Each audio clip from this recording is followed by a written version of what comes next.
Bien. Saute. Fais coucher. Dans la patte. Mais figurez-vous que certains ont décidé de faire la même chose Debout. à leur voiture. Couché. Assis. Bien. Donne la patte. Et hop. Bien. Saute. Et hop.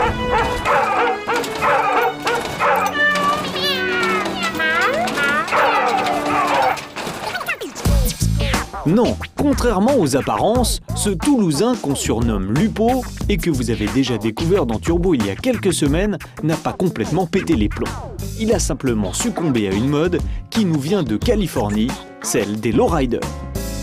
Alors le lowrider, c'est une voiture qui roule très bas à la base, mais elle avait la particularité d'être montée sur des vérins hydrauliques à la place des amortisseurs.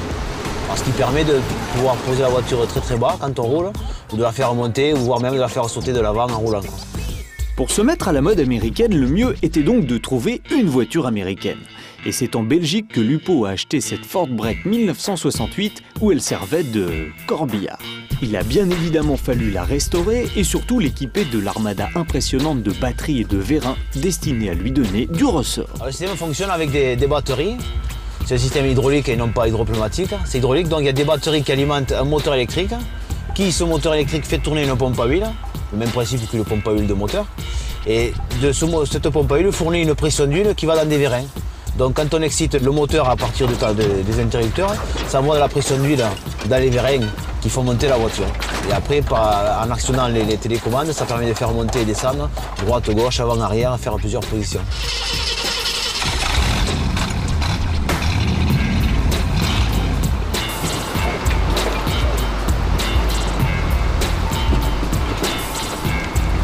C'est pas très confortable parce qu'en fait on supprime quasiment la suspension. D'origine on a des ressorts qui font 10 mm de diamètre au niveau du fil du ressort.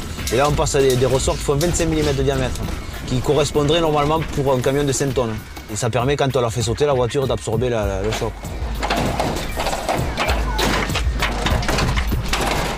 Au départ les gens sont impressionnés par déjà le gabarit de la voiture, ça fait 5,50 m.